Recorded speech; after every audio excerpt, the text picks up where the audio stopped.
love the great outdoors. I can't wait to get this fire going, the smell of a fire, the warmth it gives off, and I cannot wait for some hot dogs and marshmallows. Oh, I'm with you.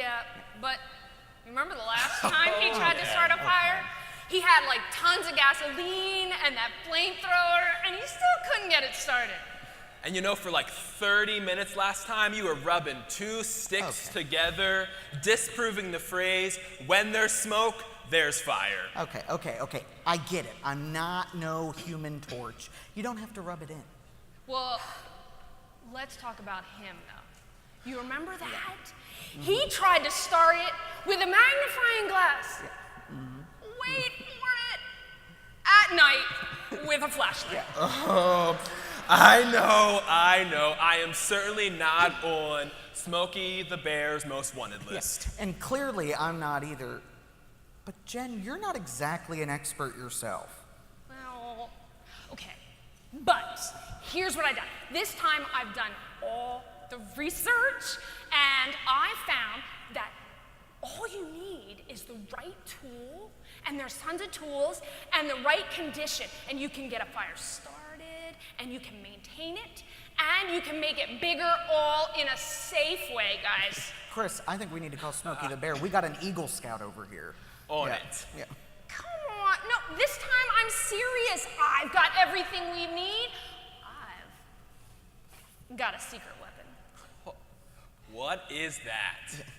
Did you bring a shoebox? Do you have special shoes that can start a fire?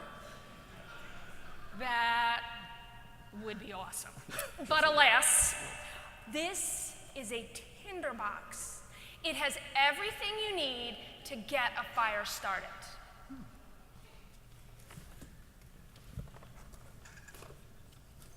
So let's get this fire started. And we have fire.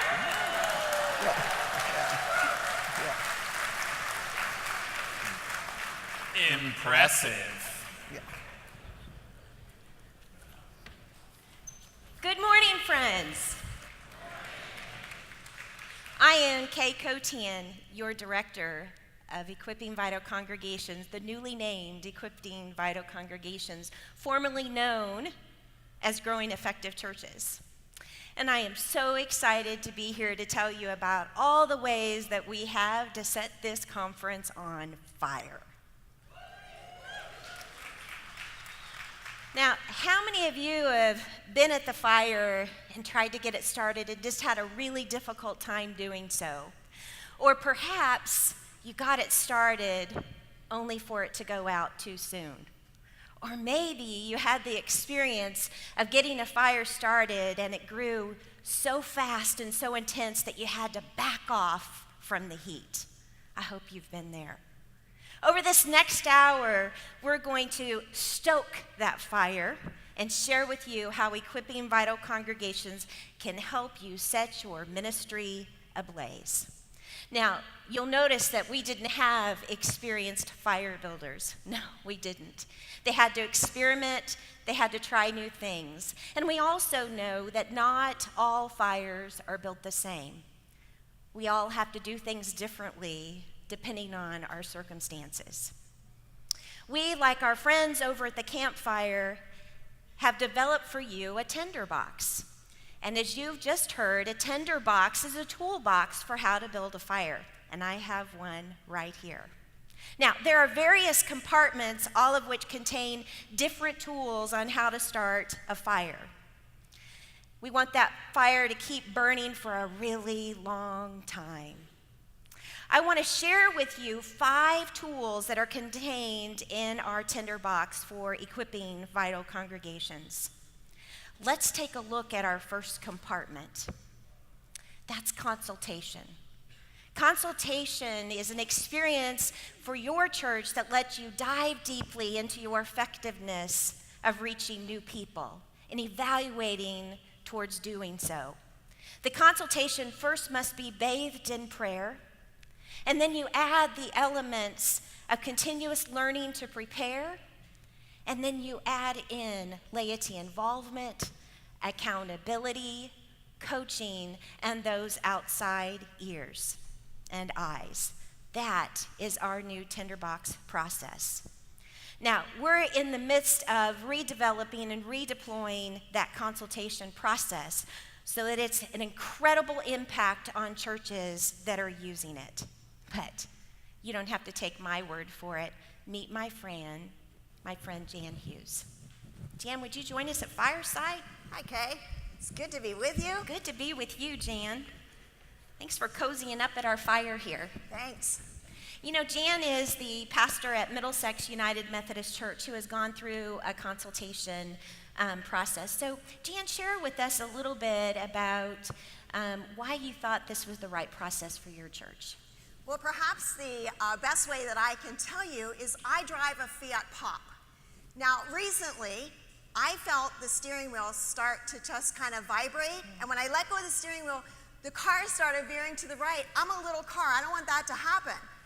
I'm also not a mechanic. So I really didn't know how to fix it, but I knew who could. And so the consultation process was a place and a resource that we could go to get the help for things that we knew and things that we didn't know. Man, Jan, we know that church transformation work is hard work. So tell us a little bit about your journey. I think that something that we had to understand is we had to be vulnerable and we had to be honest with ourselves. We had to know who we were. We also had to acknowledge who we weren't. And so with that, then we had to realize that change was coming. And with change, we had to be really, really clear in communicating that change so the church congregation could come along and leaders and congregation could work together for transformation. Wow. So, Jan, every good process has fruitfulness. So tell us about the fruitfulness from this process. Wow, did we see a fire burn? It was awesome. So in this consultation process and the fruits, we have grown exponentially. It's just been amazing what God has done. We have been able to align our vision and our ministry.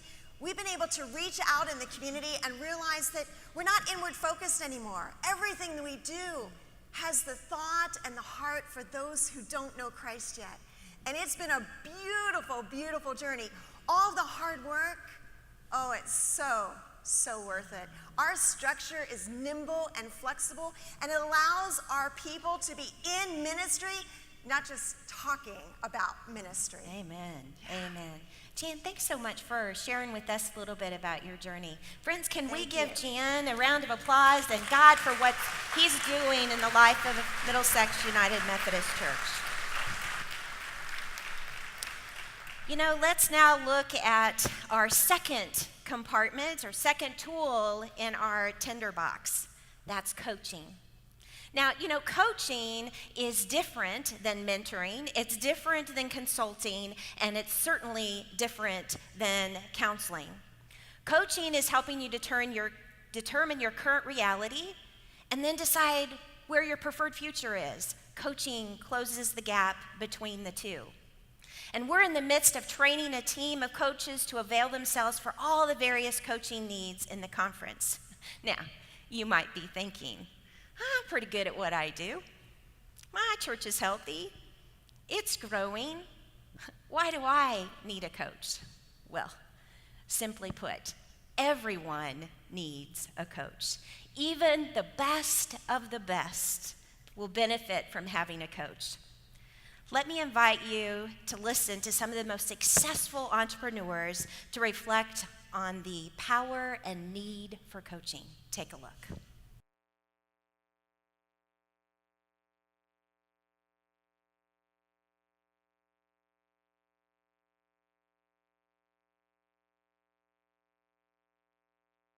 We are in the midst of putting a list of recommended coaches together that you'll find on our website. So if you're looking for a coach, check out the website to find one.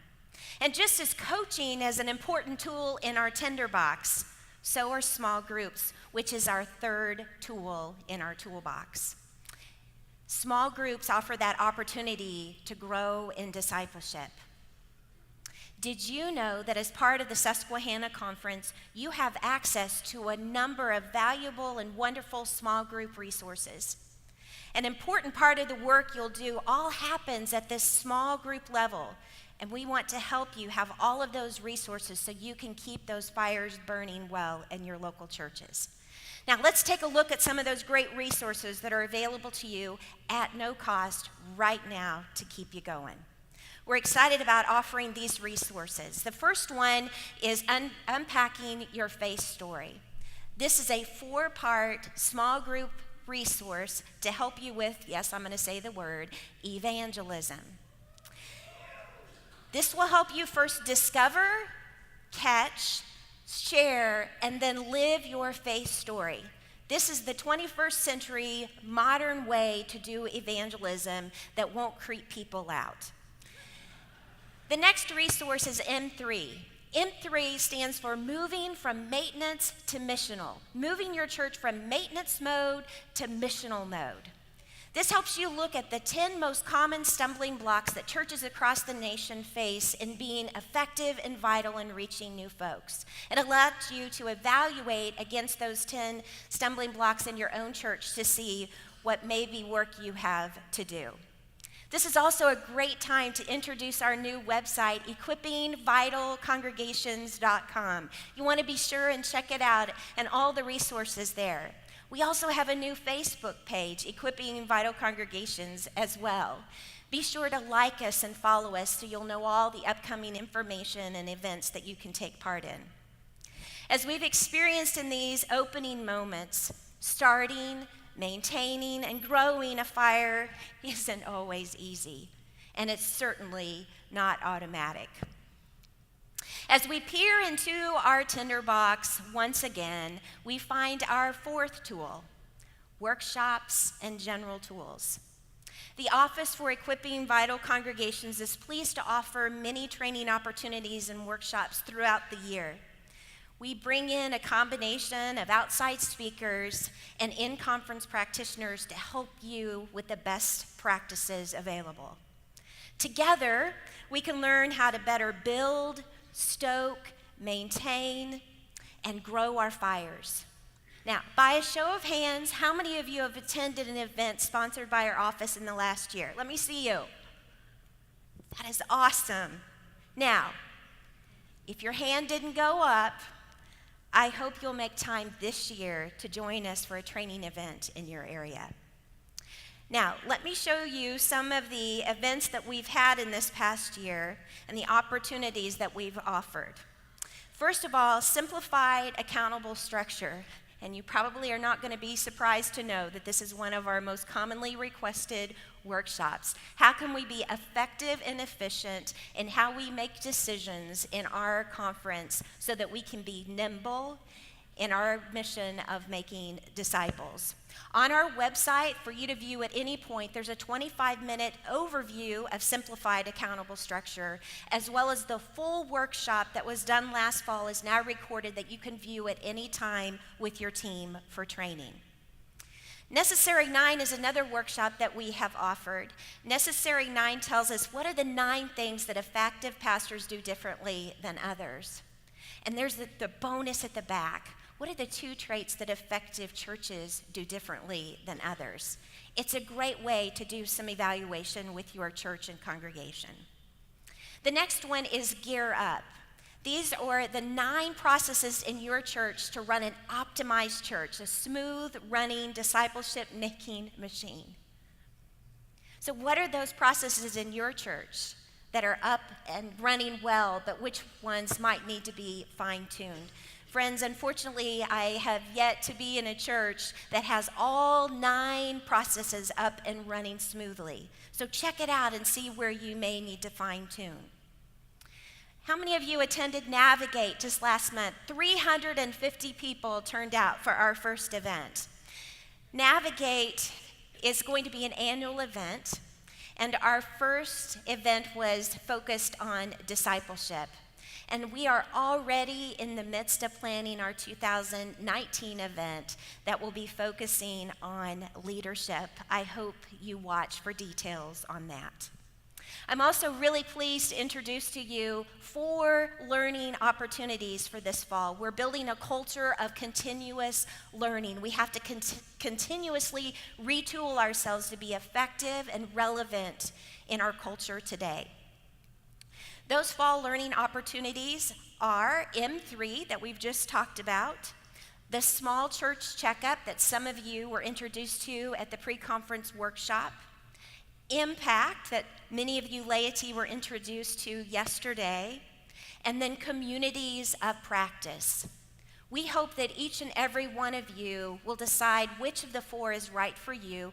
Go to the website, number 1, for more information, and number 2, to sign up. I hope you enjoy those opportunities. Now, some of you are familiar with the ministry of Jason Moore and Midnight Oil Productions.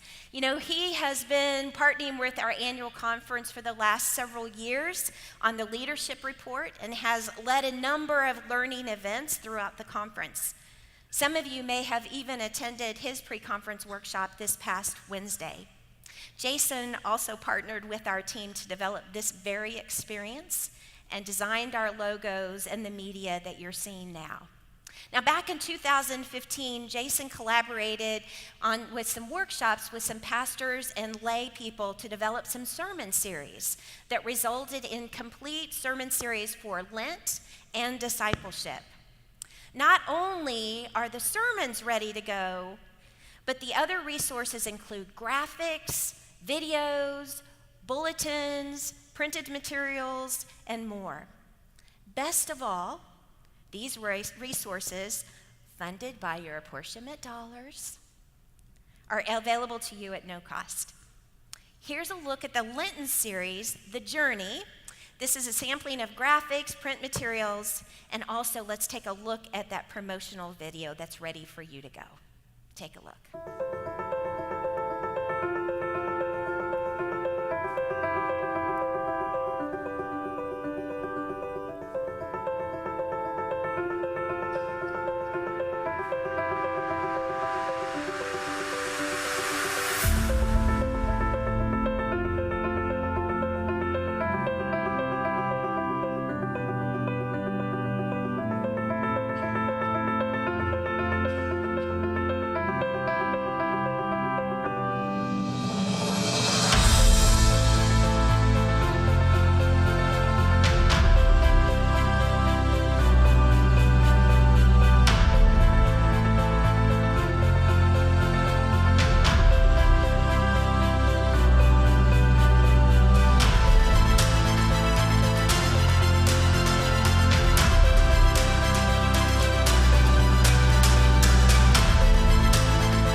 Besides that Lenten series that's available to you, there is also a discipleship series that's already available. It's called Welcome Home.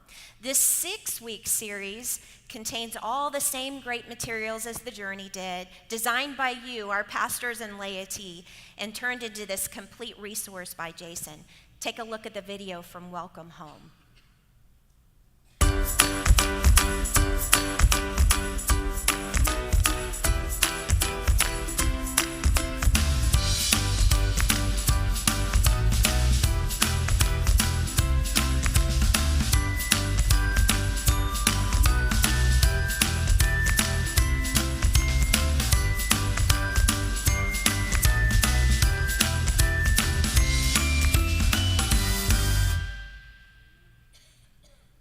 Again, those resources are available to you. All you have to do is go to our website, equippingvitalcongregations.com, and go to the resources page, and those materials are ready for download.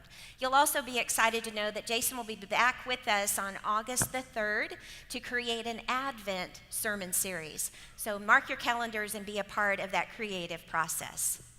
Now, we've been discovering some of the new general tools and resources to set your ministries on fire. But next, I want to introduce you to a new specialty tool in our toolbox. Anyone who loves to spend time in the great outdoors knows the thrill of starting a new fire. We here in the Susquehanna Conference have a lot of excitement around this next tool in our tinderbox. We call it New Places for New People. 4 different strategies have been identified as our primary avenues to reach new people. We again are about trying new things and experimenting with new ideas. It's a new day, and ministry happens in a variety of ways and context. We have to be flexible, adaptive, and contextual in today's culture to reach new people. We can't be afraid to try. Failure's not bad. It's a great learning opportunity. This tool is all about starting new faith communities. We hope to set the area in our conference on a blaze with new faith communities and set people on fire for Jesus. This tray within our tinderbox has been divided into 4 sections or strategies. Our strategies for reaching new people are first, fresh expressions. Fresh expressions are the starting of an entirely new faith community, most likely outside the walls of your church and probably in an unlikely venue or even setup than you're used to. It might be in a kayak on a river, it might be in a yoga studio, and yes, it might even be in a bar. Our second strategy is vital mergers. Now, vital mergers is different than mergers. A vital merger is when 2 or more churches come together in a neutral location with a brand new vision to do a new thing to reach new people. Our third strategy is restart. This is when a new faith community emerging from a congregation that has ended its life cycle. And now our fourth strategy, and that is multi-site. This is when an existing congregation has a blazing fire, goes and starts something new in another location. Now, there are 3 levels of engagement for these 4 strategies. They're first, kindle. Kindle is when you're first learning and trying to start that fire and learning about the 4 strategies and which one is right for you. The second is spark. This is when you're going deep into one of the strategies and learning about it so you can get ready to start that fire. And then, friends, it's ignite. This is when we're actively participating in one of those new strategies. Now, let's return to the campground for a moment and see how these scenarios might play out. I can't believe we're doing this. We're finally gonna make it happen. Yeah, and by the looks of it, nobody's built a fire here before, or at least not like the one we're about to build. And as we walked in, I noticed a few people who looked cold and hungry. I bet when we get this fire started, we can invite them over and maybe they can join us. That's a great idea. You know what's crazy to me is that we picked this exact spot out 6 months ago to build our camp. I was so excited that I just wanted to build it wherever I first found. You're a pyromaniac. Do you have the matches? Give it to me. Okay. He's not that bad. Just eager to get things going. Thanks for being a good friend. I was eager because I just wanted to build a new fire, but somewhere along the way, I learned that we needed to build it in the right place. And if our purpose is to share this fire with new people, then we needed to build it where people would be. That's why building this fire near the path was so important. It did take a lot of hiking and researching and scouting and tons of coffee in order to find the perfect spot. But it paid off. And let's not forget everything we've learned so far about making fires. The tinderbox is your friend. You love that stupid tinderbox. It's pretty incredible. Okay, are you guys ready to do this? Yeah, and even though we're about to do a new thing, we've done the work, prepared, practiced, and even put a group together to make this fire amazing. All right, let's get this fire burning. Hey, come on over. We got marshmallows. Hey, I'm just ready to do this. It's gonna be great. So awesome. Yeah, yeah. Hey, come on. So this is gonna be good. This is gonna be good.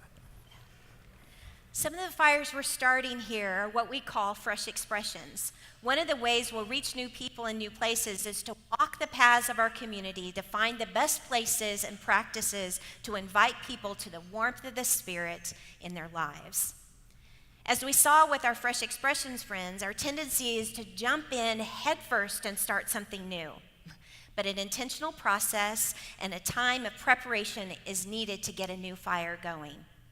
As you reflect on what you've experienced today, maybe some of you are feeling called to start a Fresh Expressions in your community. Now, on the other hand, not all fires start from scratch. Some fires burn brighter when they're brought together. Let's take a look at what's happening at the next campsite.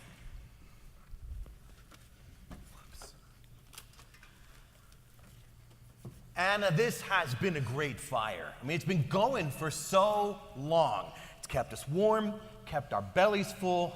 It's been a great place for people to gather around.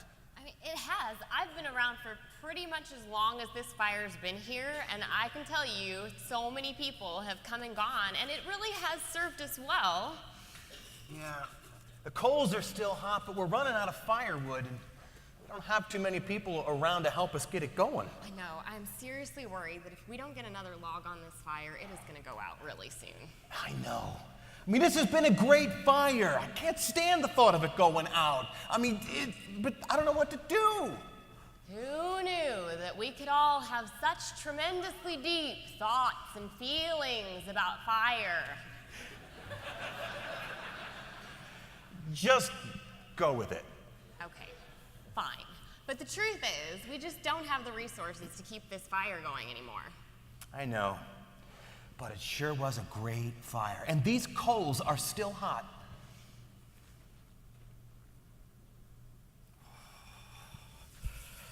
Oh, it's really, really cold. This fire just isn't doing it anymore for us. Oh, you're right. I have 2 layers of thermal underwear on under these clothes and I'm freezing. I mean, the funny thing is, when we built this fire, it was hot. I mean, it was really hot. I could stand at a distance and I was still sweating. Layers, my friend. You must layer when you go camping. Says the person who's wearing 2 pair of thermal underwear. Okay, I get your point, but where did all the people go anyway? I mean, I think this fire was so much warmer when we had other people to help us feed it. It really wasn't that long ago that it was super crowded around here. I mean, it was amazing, and the fire was going good. It was unbelievable. I mean, we actually had to expand the fire ring a couple times over the course of years. Yes, we did. And the thing is, we have plenty of firewood. We just don't seem to have anyone to help us keep this fire going. I mean, I'm nearly frozen solid and I can't move very fast. Yeah, and some of our best fire stokers are no longer with us. So I just don't know how long we can keep this going. Hey, guys, it's kind of a brisk night out here, right? Good to see you. Yeah, we were just saying the exact same thing, how cold it is out here tonight. Yeah, we had a really good fire going over here, and the coals are hot, but we're almost out of firewood. We have the opposite problem. Our fire is nearly gone. The coals that we have aren't sustaining what we've built. And while we have plenty of firewood, we just can't seem to bring our fire back. Are you thinking what I'm thinking? I think so. We should have gone to a hotel.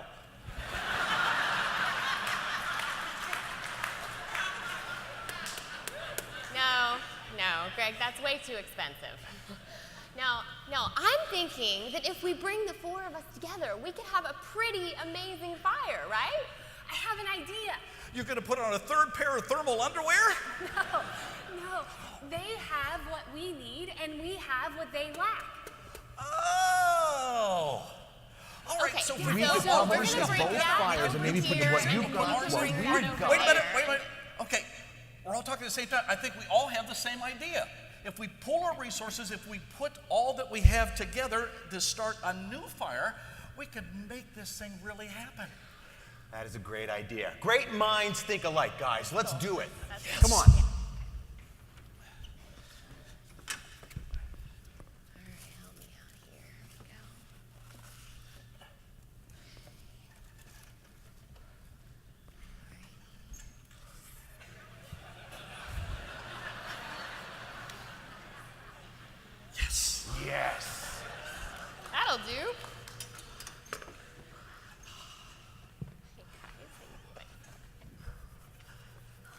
Now, some of us can remember the glory days when our sanctuaries were filled to almost capacity, and there was an energy and excitement each and every Sunday when it was time for worship. There are many reasons that a fire might just go out. In our conference, we've taken the coals, firewood, and other elements from different congregations to create new vital ministries that burn brightly. Still, there are some situations where the fire has completed its cycle. The winds change, the paths become overgrown, and sometimes a once flourishing fire may completely go out. Like a phoenix rising from the ashes, so are the churches referred to as restarts. Let's return to the campground to see what this might look like. Oh, yeah. Good shirt. Peggy, I've been itching to get this fire started. It seems like we've been waiting here forever.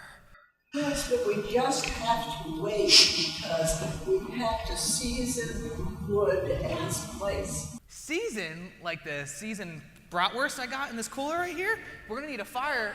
No, not season the wood in that way. We need to season the wood so that it's ready for the fire that we're going to build. You see, this place has history. You see these stones? These stones are from people who have built a fire here before. Wow, I think I know what you're talking about. You see, this stone here has a name on it, and this one here has a date on it. I think it'd be pretty neat to start a fire in this same spot that someone else has started a fire before with a place with such a lot of history and legacy. This place is a perfect place. The people who were here before us have laid the way for us, and so we can build the fire here. This is heavy stuff. What? The wood. It's heavy. Are you ready to restart this fire? Yes.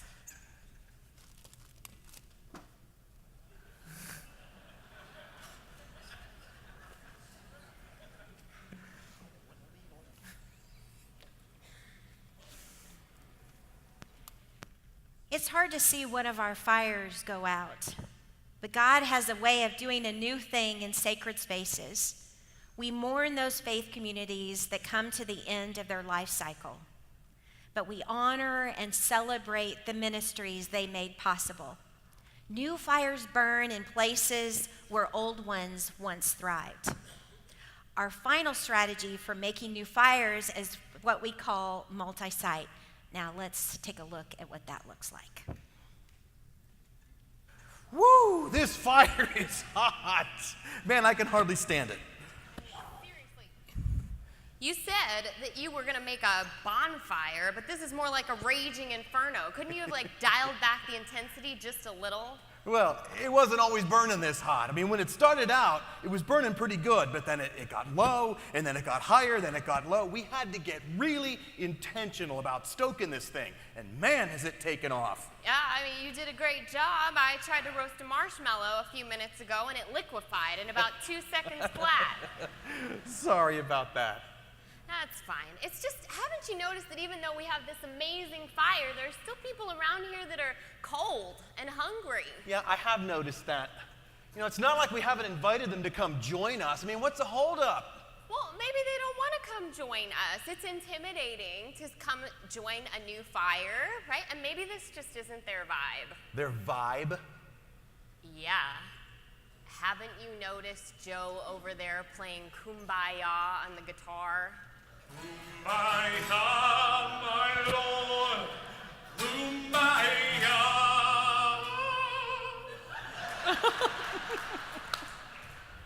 This is what I'm telling you. Nobody is going to come join our fire with that kind of stuff going on. Oh, come on. I love Joe's songs. Of course you do. But see, here's the thing.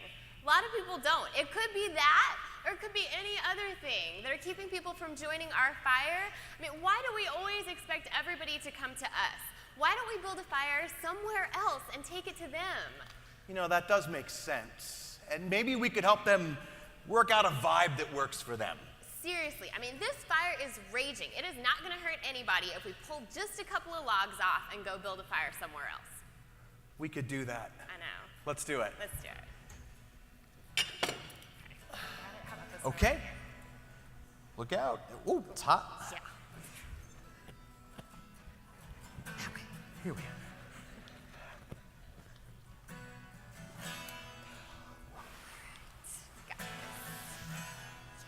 Yeah, that's better.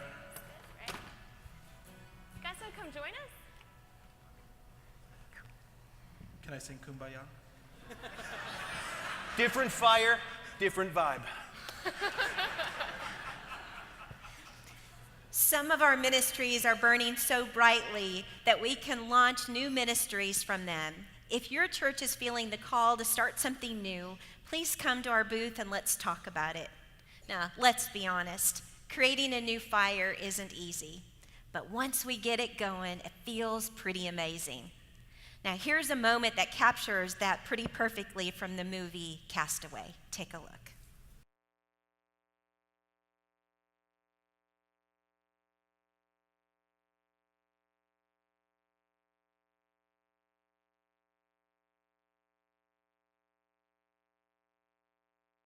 You may be wondering how we came up with those 4 strategies of reaching new people in new places and how to interact with them. I'm so pleased to introduce you to Paul Nixon, our Path 1 strategist for the Northeast jurisdiction. Last fall, we pulled together a team of about 9 people to serve as a vision team for our New Places for New People ministries. And one of those team members is with us today, Pastor Hannah Sledge, who is a part of that team. So Paul, just curious, what made you decide that the Susquehanna Conference was ready for initiative of reaching new people and new places? Well, Path 1 reached out to all of the conferences in the NEJ, and you were the first to jump. Woohoo! You were the first. And as we got into the conversation, it really wasn't about us choosing you. It was the fact that you chose that now is a time when our hearts are ready in Susquehanna to make some new places for new people. And we're delighted to be partnering with you.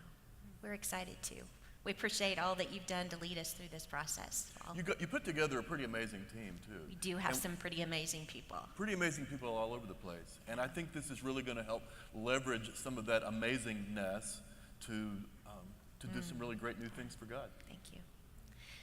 So Hannah, what made you decide to say yes when you were invited onto the team? And tell us a little bit about your experience. I decided to join the team because I was really excited about our conference, thinking intentionally about how do we reach new people for Jesus. And so I remember we gathered together in the weekend in November, and we prayed and discerned and brainstormed together about the future of the church. And we wrestled with some tough statistics like over 1/3 of our neighbors aren't part of a faith community. And out of that wrestling, though, we found hope. And a new vision was born to create an empowering movement of diverse disciples who will create new places for new people. So I'm excited to be a part of this continued work. And we've loved having you on the team too, Hannah. Thank you. Now, Paul, we wrestled with a lot of different strategies. So can you share with everybody how we came to the conclusion of those 4 strategies that we did? Yeah, there's a lot of strategies out there, and you picked 4. Very prayerfully, I think you looked at all of the possibilities, and the 4 strategies that you picked, each are strategies that are designed to invite the existing congregations to have a part in the fun, in the action. So often we think about new church development as something like over here, and the rest of us are over here. And it's like this separate movement, this separate little community going on from the rest of us, where we work on strengthening our churches, revitalizing.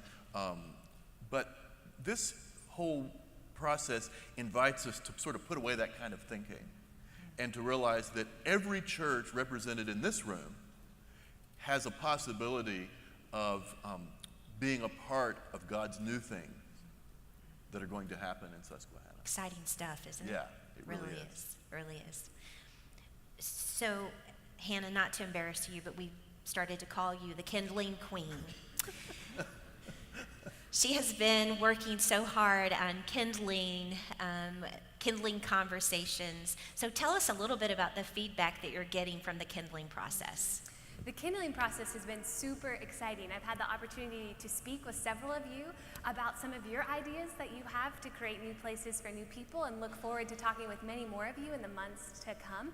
But the diversity in response that I've seen has been really inspiring. People all over our annual conference, clergy and laity, young and not so old, and not so young, are excited for this opportunity to create new places for new people, and have been waiting, I think, for such a time as this to be empowered to create new places for new people. Well, thank you both for being a part of the process. It's an exciting time to be part of the Susquehanna Conference, and we just appreciate you participating. At this time, I'd like to invite Bishop Park up. We are so excited about our work with Path One, and we're ready to set this conference on fire for Jesus.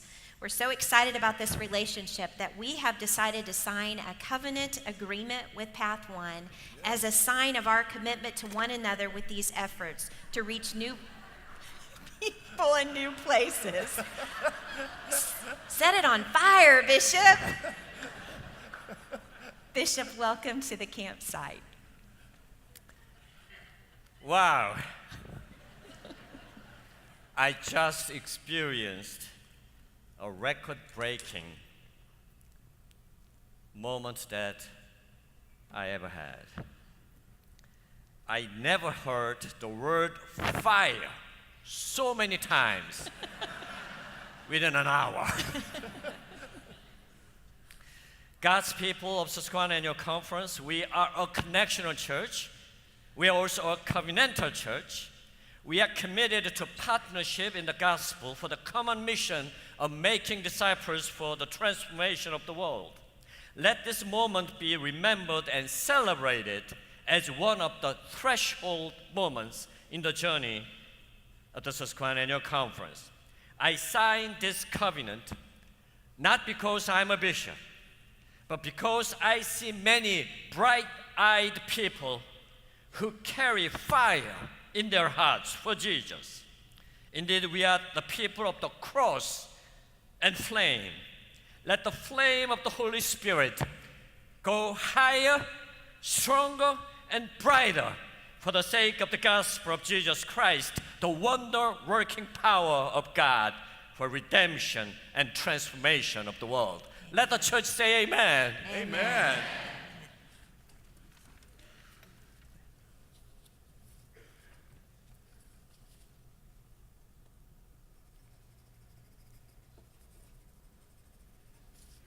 Beautiful.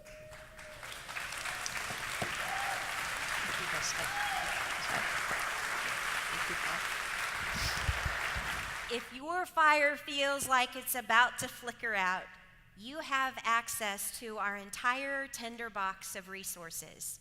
In ancient times, when tribes would roam from place to place, there were these things known as fire carriers. These tribes people had one of the most important jobs of all. They carried the embers of the fire from one location to the next. Fire was life. It kept the tribe going. In a sense, we have fire carriers right here in our Susquehanna Conference called the District Vitality Teams. They are ready to bring the fire to your church through resources, training, coaching, and other opportunities.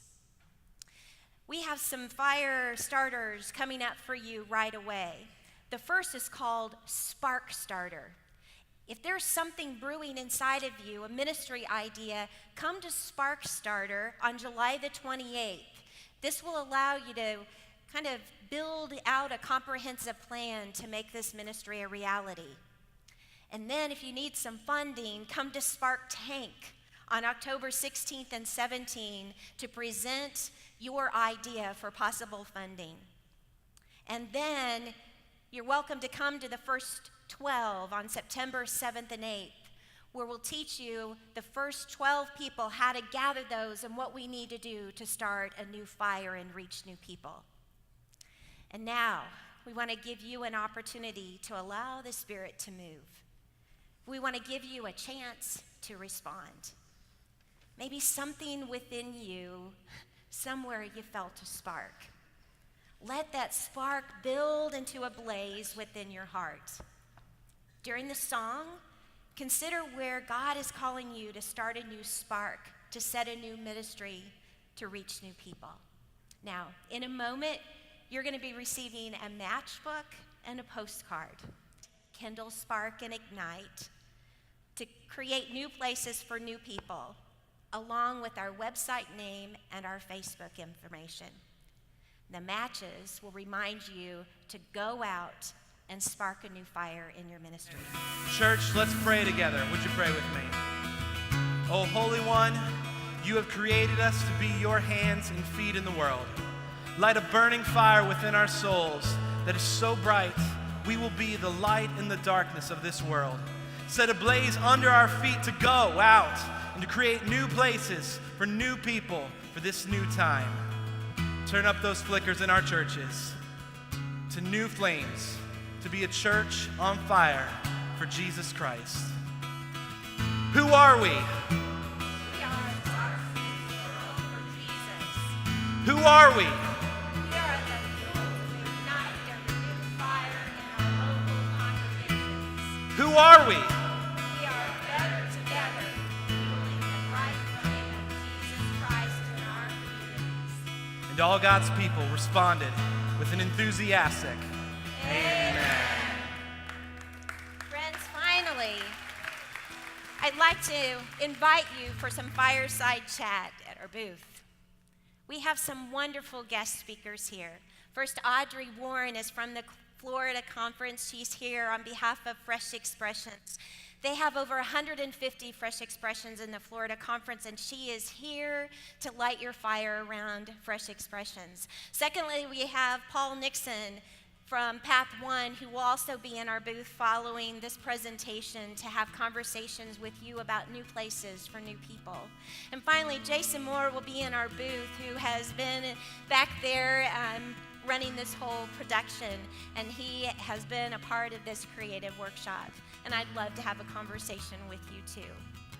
So go out and start a fire. Amen.